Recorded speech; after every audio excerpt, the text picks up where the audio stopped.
باسمي وباسم إدارة نادينا نادي المدى للقراءة أربيل نرحب بكم جميعا زملاء وأصدقاء وضيوف أكارم. سأراقصك على تراتيل نبضي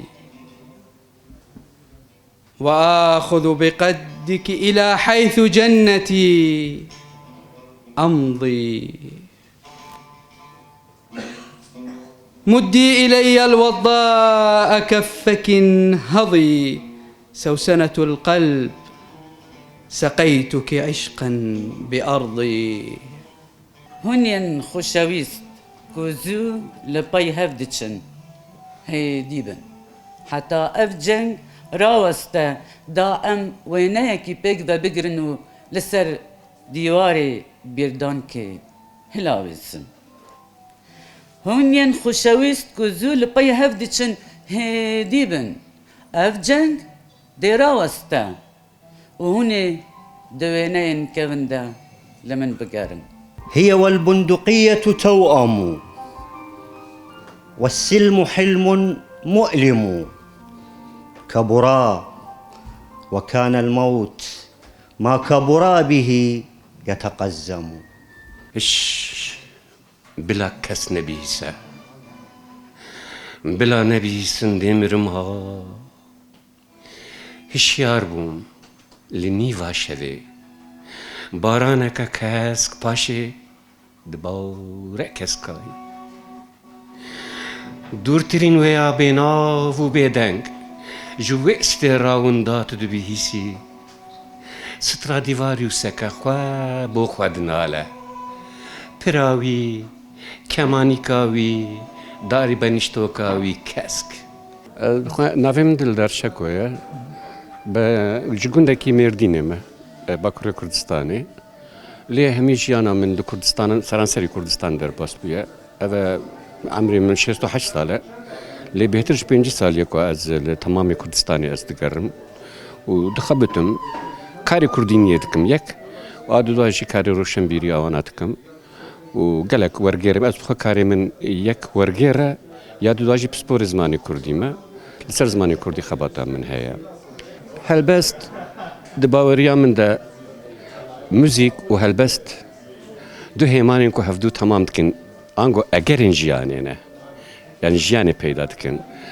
بس استخوازن فيري ده تشتكي ببيجم جبو من هلبستو موزيك تمام الدنيا او موزيك دجانينن وهلبست دبيجن لي امام كردا دلبامن ازو ساد بينم موزيك ما دجانه هلبست ما دبيجن.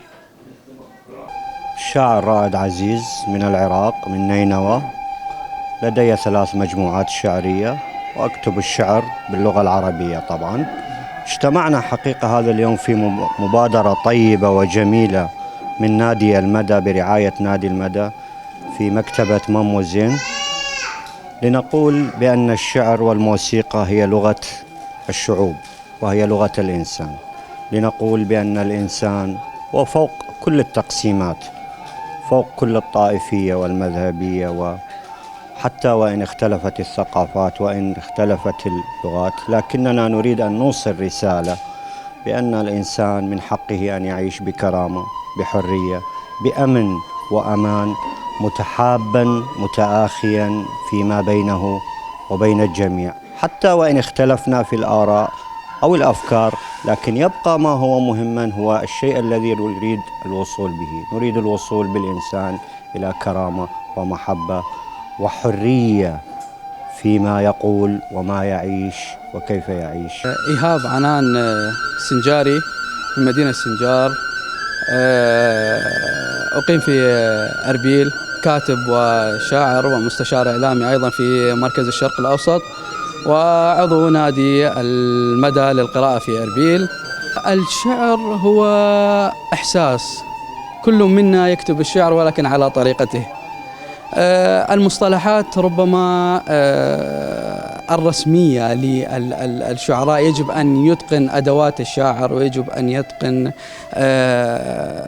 ماهية القصيدة، ولكن كل منا عندما يعبر عن إحساسه فهذا الشعر. وإن تفاوت الأسلوب. فالشعر هو إحساس، والشاعر هو المتسلح بأدوات الشعر وأدوات القصيدة وحيثياتها الأكاديمية والمعروفة ضمن الأوساط الثقافية.